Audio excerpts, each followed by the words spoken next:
Steve Santos is about to embark on his first head coaching job in the Greater Ontario Junior Hockey League with the Welland Jr. Canadians. Great to see you, Steve. Thanks for joining us tonight. Just give me a sense of what excites you the most about this opportunity with the Junior Canadians.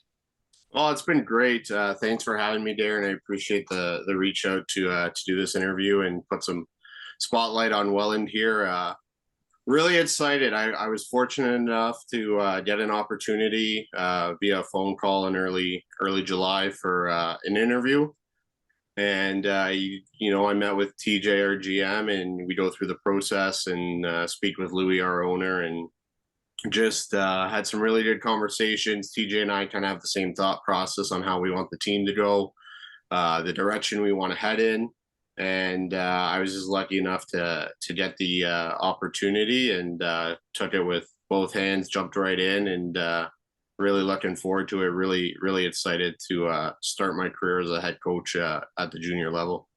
Who do you want to be as a coach, and maybe what do you want the players to know about you? They're going to get introduced to you here. We're starting soon. Everything's coming really fast. Yeah. What can the players expect from you, Steve? For me, someone who's I'm very hardworking. I'm motivated and I'm accountable. So that's kind of how I hold my players. I want them to be accountable. I want them to work hard. Not the 100%. I want 120%. I'm a big believer in development and even myself getting better every single time and every single day. So just kind of from my standpoint, when I'm talking to my players, when I'm coaching my players, it's always with the mentality to be better every single time. And you're not going to have a great day every day, but as long as you're striving to improve and you're working for success, good things will happen. And that's kind of who I am. Let's speak a little bit about the development piece because you have a nice story of where you played, right? You played college hockey, Division III hockey, and I know a lot of players in our league are obviously looking for those opportunities because you and I both know that's what the GOJHL is about, is getting these kids onto whatever their next opportunity may be. And I think you'll have good, advice and input on the development piece and also what those experiences are going to be like for those young men if they end up going south or going on to a different opportunity. Yeah, I mean, it's a unique situation for me. I was someone who never made it out of Division III hockey. I was very happy with where I went. A lot of guys that I played with either finished in Junior B, Junior A, or a couple went on to play semi-pro. But I was someone who did school full time and played juniors full time. So I'm able to connect with my players on that level that are going through that same process. We're going to have a few players this year going to Brock University and playing full time for us and kind of balancing the two and leaving their options open. So I'm really able to connect with those guys. But just in terms of, not playing pro hockey like some of these guys in the league, which obviously great coaches, great hockey minds, really great to learn from. Guys like me who, you work hard and you pay your dues. It's just a matter of having a good mindset, a growth mindset, and, just never giving up. It's hard. It took me a while to get a head coach opportunity. But, it's always better and more rewarding when you break a sweat to earn what you get than kind of just being handed to you. It's a little bit more, confidence booster. So again, like I said, just as long as guys want to talk to me and want to learn about the process. One of my assistant coaches is a young guy who just finished playing the same thing, kind of going through the same process I did, finished playing, wants to stay involved in the game, wants to get into the coaching side. He's going to learn. He's going to be a sponge, soak everything up. I'm going to do my best to make him better every day, as well as just give him some teaching tips and hopefully being a part in him getting a head coach role later down the line like I did. So I was going to say, maybe talk a little bit about your assistant coaches, your bench staff for this year. You guys have to get together, come up with a game plan, develop the system. How's the synergy now that everybody's kind of in place for the upcoming season?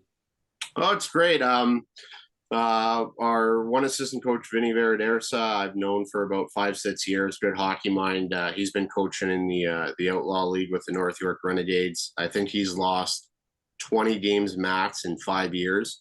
So obviously a very good team there, a very good record. He's going to come in and help us run our defense and our penalty kill. And then Justice is that gentleman I was just speaking about. just finished playing, and he's going to come in and he's gonna soak everything up. He's going to help us out. He's going to be that go-to guy for the players when they need someone. But again, two great guys with hockey knowledge that I trust and that I've known for a little while. And I would say it's kind of not always been in the works, but I always said if I had an opportunity, I'd see what I can do to help them out, and it worked out this time. So the synergy is great. We kind of have the same mindset. We're really looking forward to all getting an opportunity in the GOJ and seeing what we can do with Welland. What's your hope for this year in terms of the team, the makeup of the team, where you fit in? Obviously you've got goals. You've probably outlined those goals, and you will to the players, at training camp. But when you take a look at the team that you got, what are you guys hoping to accomplish this year, Steve? We're hoping to be a very strong and successful organization. Obviously, the ultimate goal is to win the Sutherland Cup. I don't think anyone's playing in the league that doesn't want to win that Sutherland Cup. But at the end of the day, only one team gets to win. It's really gruesome. It's really grinding. It's a long season, but we have a good mix of returners coming in. Guys that our new GM TJ Clark and I really liked off the roster, and we're going to bring in some new and exciting young players. We're going to have a few OHL draft bits that are coming in that we're hoping to either move on next season or get into a couple of games this year. So our goal is just about developing, getting better, making sure everyone in the organization feels valued and a part of the Welland family. And like I said, just moving guys onto the next level, whether they're at the end of their career or the middle of their career of juniors or just starting out. Give me some names, key players. Who are they? Jack Ryan, very good player for us. He scored 23 goals for the team last year. He's going to be an impact player. We got Josh Casciola, who's going to be another big returner for us that Welland made a trade for from Pelham last year. So those are kind of our two key older guys that we have that we're going to lean on to lead us this year and help drive success in Welland. We've just made a trade for a goalie from the GOJHL, dual citizen member. So guy who's played a lot, both in America and Canada, he definitely makes us stronger in the pipes. We're going to be a hard team to score against. And, I'll leave the rest of the names for some excitement towards training camp and signings. I know some have been released, but those are probably going to be three horses for us that we're going to lean on. And I have a lot of faith in. I've talked to them already. So, everyone's on the right foot. Everyone's in the right mindset. And I think we can only go up from here.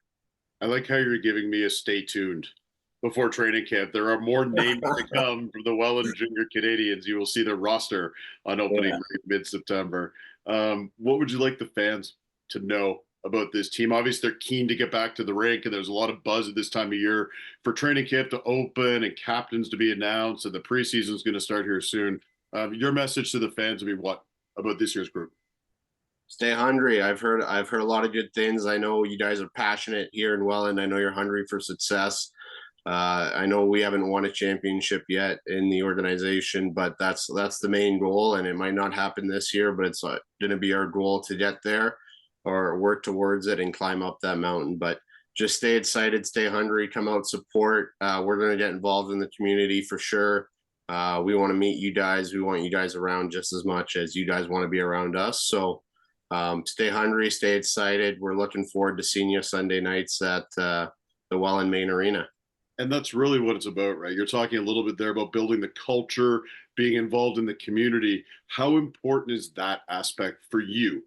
Coming in as the new head coach, establishing a good rapport, obviously within the community, getting the players out there, having the kids meet them. I think that's huge, right? That's just going to bring more people into the arena, and there's going to be that connection, right, between the community and this team. I assume that's one of your focuses, Steve. Yeah, for sure. You hear a lot nowadays that everything needs to have a good culture implemented, and I think that's true. I think if you have a culture, you have a base, and you have something to make everyone feel welcome, make everyone feel a part of, whether they're a staff member, a volunteer, a fan, a family member. It doesn't matter. You want everyone involved to enjoy the ride. You want everyone to feel the ups and the downs and the highs and the lows.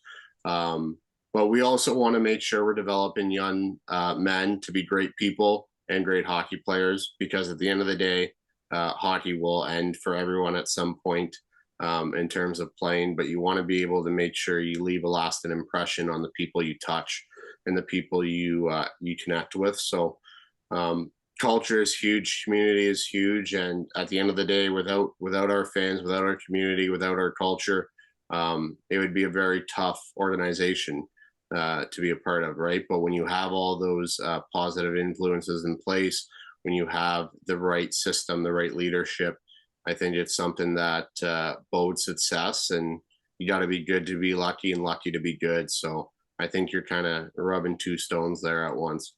Yeah, really well said, Steve. Great message from you for the fans. Obviously, we'll get to know you. The players will get to know you here in the next couple of weeks.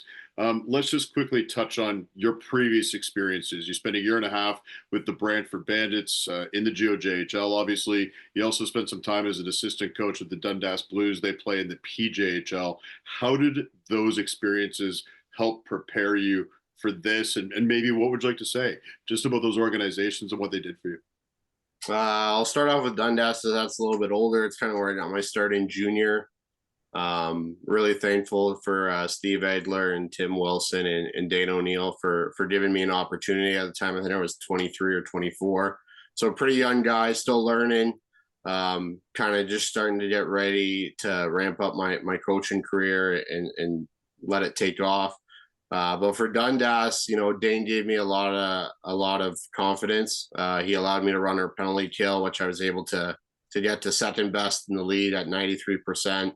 We had a lot of success. We didn't end up winning. We lost in the conference finals to Lambrook, but just to go through that ride, I think we were in first or second pretty much the whole year. We had a lot of ups, but we also faced adversity. And when we faced adversity, it was a real learning lesson on how to deal with it and make sure we still had an impact. A lot of community support. So that's kind of where I started to see the importance of culture and community and the fan base. So I have to be thankful for those guys. They're a great organization. I still keep in touch with them. I still go watch them play. Hold that organization near and dear to my heart. And with Brantford, obviously in the GOJHL, it's kind of where I wanted to be. My first year there was I got hired late August. A little bit of a shock, but again, kind of got thrown into it. Said, here, take the reins of the defense and the penalty kill, and believe in yourself. And I was really thankful to have Andrew Randazzo as the head coach and work with him and become a great mentor and a great friend of mine.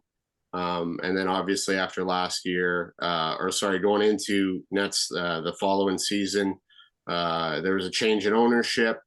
And thankful for the new owners of that team at the time to keep me on staff and allow me to grow and continue coaching in the GOJHL, and allowed me to learn about the league, allowed me to just become a better coach and a better person and take lessons and run with them.